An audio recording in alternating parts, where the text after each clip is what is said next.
कैसे हैं दोस्तों। अ, पिछले वीडियो में मैंने बात किया था कि हम लोग पूजा कैसे करना चाहिए हमें।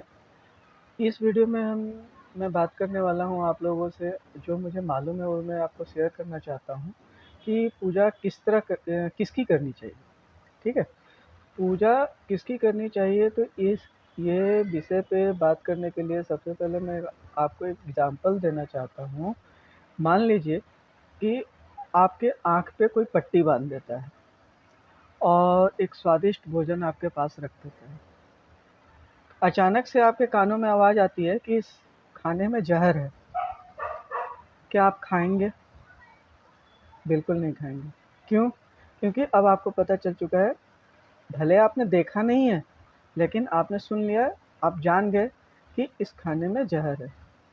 उसी प्र इस एग्ज़ाम्पल का मतलब यही है कि यदि जो हम जिस भगवान को याद कर रहे हैं, जिस भगवान से हम प्रार्थना करना चाहते हैं, जिस जिस भगवान से हम माँगना चाहते हैं कुछ, जिनके पास अनंत शक्ति है, उनसे माँगने के लिए पहले हमें उन्हें जानना ज़रूरी है कि वे हैं कौन।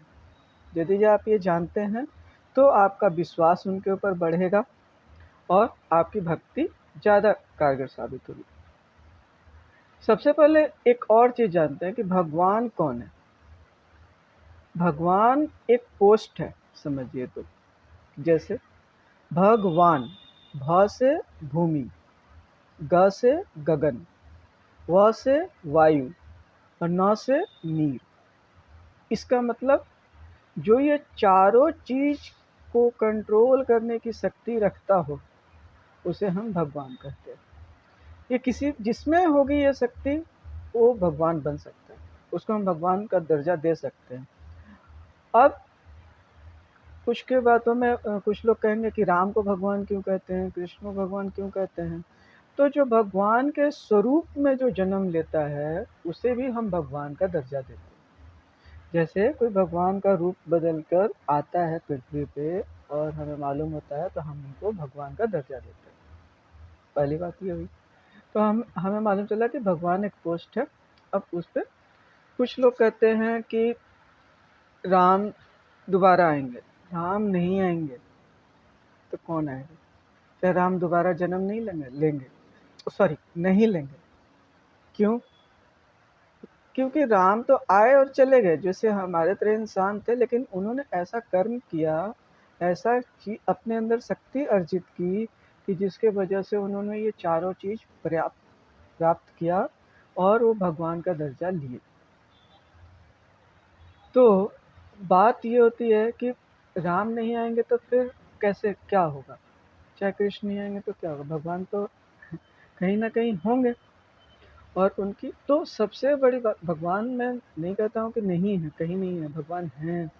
लेकिन पृथ्वी पर आने के लिए, उसके लिए होता क्या है कि आपको भगवान जो राम हैं, चाहे जो कृष्ण हैं, वो क्या है? आपकी संभावना है, हमारी संभावना है कि हम भी उस तरह से कर्म करें, उनके बताए हुए बातों पे हम चलें, तो हम भी भगवान का स्वरूप बन सकते हैं।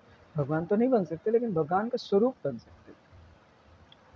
अब दूसरी चीज़ है कि अब हम बात कर रहे हैं कि हम जो ये वीडियो देख रहे हैं, इसमें हम जानना चाहते थे कि भगवान की किस किस भगवान की हम पूजा करें। हाँ, तो सबसे पहले हमने बात की कि भगवान के बारे में जाने कि कौन है, तो उनके बारे में जानने से हमारी भक्ति बढ़ेगी।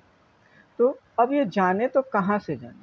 ये जानने के लिए आपको कहीं न कहीं आपको यूट्यूब से, चाहे दूसरे चैनल से, चाहे मेरे ही चैनल पे बहुत सारे मैंने पुराण वगैरह अपलोड किया है, आप देख सकते हैं मेरे वीडियो को। उसमें आपको ग्रंथों का सहारा लेना पड़ेगा, किसी सद्गुरु की सहारा लेनी पड़ेगी, जो आपको बताएँ कि जी, जो कृष्ण जो करके गए तो क्या करके गए? जो राम ने अपने जीवन में किया तो क्या किया? जैसे रामचरितमानस में 7 खंड में बताया गया है कि राम किस जन्म से लेकर और लास्ट समय तक क्या किया उन्होंने। मैंने इसके ऊपर भी वीडियो बनाया है, 10 मिनट का वीडियो, आप देखिए, आपको आइडिया लगेगा। पूरा रामचरितमानस मैं पढ़ने के लिए नहीं बोल रहा हूँ, लेकिन आप एक समरी में आपको मालूम चल सकता है कि इसमें क्या होता है। ठीक है, तो जब आप भगवान के बारे में जान जाओगे, एक चीज़ और आपको बताना चाहता हूँ। जैसे सपोज कीजिए आप कृष्ण के बारे में, श्री कृष्ण के बारे में जानना चाहते हैं।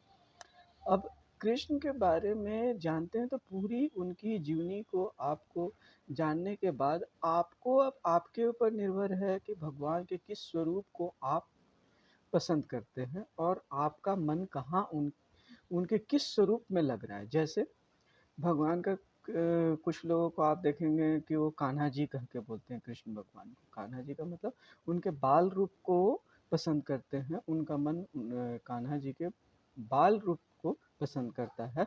आप याद करते हैं, उनके अनुसार अनुसरण करते हैं, तो एक ये पूजा करने की शुरुआत होती है। तो अभी तक हम जाने कि पूजा किस तरह करनी चाहिए, पूजा करने के लिए क्या करना चाहिए, कि हमें सीधा बैठना चाहिए, फिर से अपने क्या कहते हैं घुटनों को अपने हाथों को घुटनों पर रखना चाहिए सीधा बैठ करके। और उसके बाद किसकी पूजा करें, तो किसकी पूजा करें, जो एक भगवान का स्वरूप को लें। उसके बाद चाहे राम का लें चाहे कृष्ण का लें, या फिर किसी जो स्वरूप को, जैसे साईं बाबा को आप याद करते हैं, साईं बाबा के बताए गए वचनों पे आप बोलते हैं, उनको पढ़िए, उनको याद कीजिए, उनके बताए हुए रास्ते पर चलिए। चाहे किसी भी बाबा के आप किसी भी धर्म के हैं, उनको याद कीजिए और किसी भी भगवान के बारे में जानिए। उसके बाद होता है कि अब पूजा किसकी कीजिए। ठीक है, तो पूजा करने के लिए सबसे पहले आप एक और आपको मैं एक चीज़ बताता हूँ कि जितने भी पूजा करने के लिए जैसे मैं मंत्र पढ़ रहा हूँ, मंत्रों में आप देखिएगा कि जितने भी मंत्र हैं वो स्टार्टिंग जो है वो पहला अक्षर उसका ओम है। कहने का मतलब ओम से ही कोई मंत्र स्टार्ट होता है। ठीक है, और इसी जगह छुपा हुआ है जो मेरे इस वीडियो बताने का चीज़, कि आप भगवान के स्वरूप को अपने मन में रखिए और जो बोलिए, जो स्तुति कीजिए। जैसे लोग तुलसी माला लेकर फेरते हैं, तो तुलसी माला लेकर आजकल लोग बोलते हैं श्री राम श्री राम श्री राम जय श्री राम करके फेर देते हैं माला 108 बार, चाहे ओम नमः शिवाय ओम नमः शिवाय ओम नमः शिवाय। नहीं, मानने वाले के लिए मैं ये नहीं बोलूँगा कि ये गलत है। प्रेम से और भाव होना चाहिए। पूजा करते समय भगवान भाव के भूखे हैं और किसी चीज़ की नहीं है। तो आप भाव से अपने, जो आपका भाव सही है और आप उनमें विश्वास है, तो फिर सब सही है। लेकिन यदि जो सही में सही यदि जो मैं ढूंढूं और उसको बोलूं, तो हमें सिर्फ और सिर्फ ओम का उच्चारण करना चाहिए। ठीक है, ओम कैसे बोलना है मैं अपने नेक्स्ट वीडियो में बता दूंगा।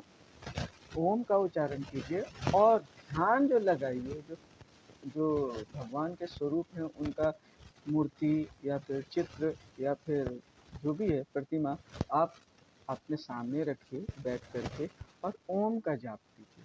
जैसे ओम का जाप करने पे और भगवान का ध्यान रखते हुए ओम का जाप कीजिए।